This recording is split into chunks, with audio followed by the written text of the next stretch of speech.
राज्य में गत मार्च 6 तारिख रु शेष हो सारी दशम श्रेणी बोर्ड परीक्षा। चलित थर दशम बोर्ड परीक्षा देइथिबा समस्त छात्र छात्री रही एक बड़ सूचना। दशम श्रेणी रिजल्ट पर प्रति वर्ष भली चलित वर्ष मध्य दशम छात्र छात्री को मिलिबो टंका।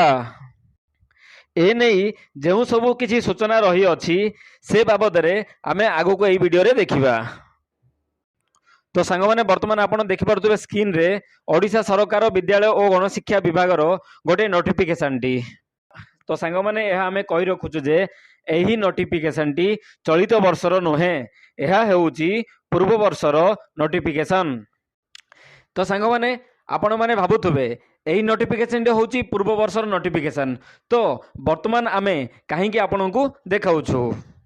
तो देखंतु सांग मैंने एथिरे ही किछि सूचना रही जहाँकि एथिरु आपण माने बुझी पारिबे मु कौन कहबाकू चाहूँगी। कहीं आपण मानकु टंका मिलिबो, केते टंका मिलिबो, एही टंकाटी केउ मानकु मिलिबो, एही टंका केबे मिलिबो एवं एथिपई आपण मानकु कोनोसी आवेदन करिबाकू पड़िबो कि एही सबु विषय रे आपण माने एही नोटिफिकेशन माध्यम रे जानि परिबे। तो देखंतु सांग माने विषय होची दशम श्रेणी पिलांको पाई मुख्यमंत्री ओडिया भाषा वृत्ति। तो एथिरु आपण माने जानि पारुथबे एहा एक ओडिया भाषार वृत्ति अटे। एहा माध्यम रे आपण मानंकु पैसा मिलिबो। तो आसंतु आगु को बढ़िबा। ओडिया माध्यम विद्यालय मानकरे पढ़ुथुबा ओ ओडिया भाषा रे सफलतार सहित उत्तीर्ण होइथिबा छात्र छात्री मानंक निमंते स्वतंत्र भाषा वृत्तिर व्यवस्था थिला। परिवर्तित परिस्थिति रे राज्य सरकार एहार गुरुत्व को उपलब्ध करी एहाकू परिवर्तन करिबा पाई चिंता कले ओ तदनुजाई एहाकू मुख्यमंत्री ओडिया भाषा वृत्ति रूपे नामांकरण करागला। एहा एक स्वतंत्र वृत्ति रूपे प्रदान करिबा पाई सरकार निष्पत्ति ग्रहण करिसंती। तो आसंतु देखिबा सरकारंकर उद्देश्य कौन, माने एही जो योजनाटी बाहर करिसंती एहार उद्देश्य कौन। एहार उद्देश्य होउची ओडिया भाषा प्रति आदर वृद्धि करिबा, ओडिया भाषा और साहित्यर प्रचार एवं प्रसार करिबा, ओडिशा राज्यर सीमांतवर्ती अंचल रे थिबा ओडिया पिलांक मध्य रे ओडिया भाषा प्रति आग्रह वृद्धि करिबा, मातृभाषा ओडियार अभिवृद्धि करिबा, विद्यालय स्तर रे ओडिया भाषा अध्ययन प्रति गुरुत्व देवा। एही भली भाबे एही सब उद्देश्य मूलक कार्य पई सरकार पिलामानक मन रे ओडिया भाषा प्रति भल पाइबा सृष्टि करिबा पई एही योजनाटी आरंभ करिसंती। तो आसंतु सांग माने वर्तमान आमे जानिबा नियमावली कोन रहिछि। नियमावली माने एही योजना पई कोन कोन योग्यता रहिबार अछि सेही गुडक आमे आगो को देखिबा। तो वर्तमान आसंतु देखिबा एही वृत्ति ओडिशा माध्यमिक शिक्षा परिषद द्वारा स्वीकृति प्राप्त सरकारी और बेसरकारी अनुदान प्राप्त ओडिया माध्यम उच्च विद्यालय वार्षिक हाईस्कूल सर्टिफिकेट परीक्षा रे पास करुथुवा छात्र छात्री मानक पई उद्दिष्ट अटे। तो सांग माने वर्तमान आमे बुझिले जे आपण माने जदि कोनोसी भी सरकारी बा बेसरकारी स्कूल रे ओडिया भाषा रे जदि भल नंबर रखिथिबे तेबे आपण एही टंकाटी पाई परिबे। तो आसन देखिया द्वितीय कोन रहिछि ओडिशा माध्यमिक शिक्षा परिषद द्वारा परिचालित वार्षिक हाईस्कूल सर्टिफिकेट परीक्षा रे मातृभाषा बा ओडिया बा साहित्य रे अधिक नंबर रखि छात्र छात्री माने एही वृत्ति पाइबा पई योग्य विवेचित हेबे।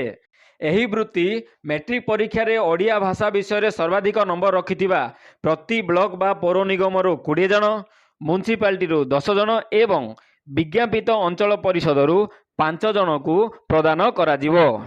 शेष स्थान पई वृत्ति निमंते एकाधिक छात्र छात्री समान नंबर रखिथिबा स्थले मैट्रिक परीक्षा रे मोट अधिक नंबर रखिथिबा छात्र छात्री एही वृत्ति पई योग्य विवेचित हेबे।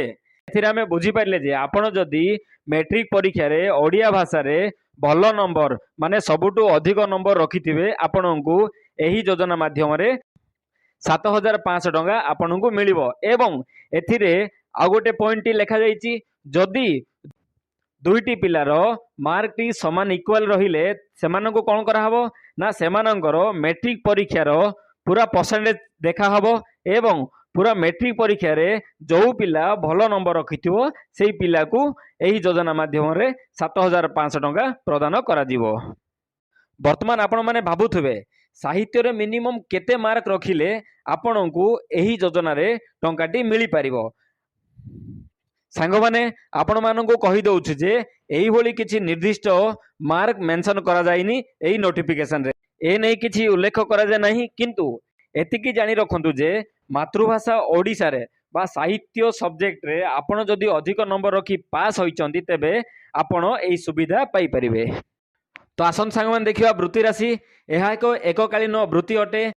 जो छात्र छात्री माने मैट्रिक परीक्षा रे साहित्य रे अधिक नंबर रखी पास होइथिबे सेमानंकु 7500 टंका मिलिबो। मने रखिबे एहा गोटे थर ही मिलिबो। आपण मैट्रिक पास होला परे आपणको गोटे थर ही मिलिबो, बारंबार आपणको मिलिबो नाही। चयन प्रक्रिया जदि आपण अधिक मार्क आणंती तेबे आपणको चयन करा जिवो एवं एहा परे आपणको अकाउंट रे एही 7500 टंकाटी पठा हेइ जिवो। तो सांग माने वर्तमान पर्यंत आम ओडिसा रे बहुत जन एही योजना विषय रे जानि नांदी, तेणु मु एही वीडियो माध्यम रे एही योजनार समस्त सूचना आपण मानकु प्रदान करबा को चेष्टा करिछि। तो सांग माने जदि आगो को ए नै किछि नोटिफिकेशन आसे किंबा किछि सूचना मिलिबो ताहेले मु एही चैनल माध्यम रे आपणकु जणाई देबी। तो सांग माने आशा करूछि ए वीडियोटी आपण मानकु भल लागिथिबो। जदि भल लागिछि प्लीज गोटे लाइक करिवे, शेयर करिवे एवं सब्सक्राइब करिवे एवं एहा सह बेल बटन उपरे क्लिक करदेवे। एही भली भाबे अपडेटेड सूचना जल्दी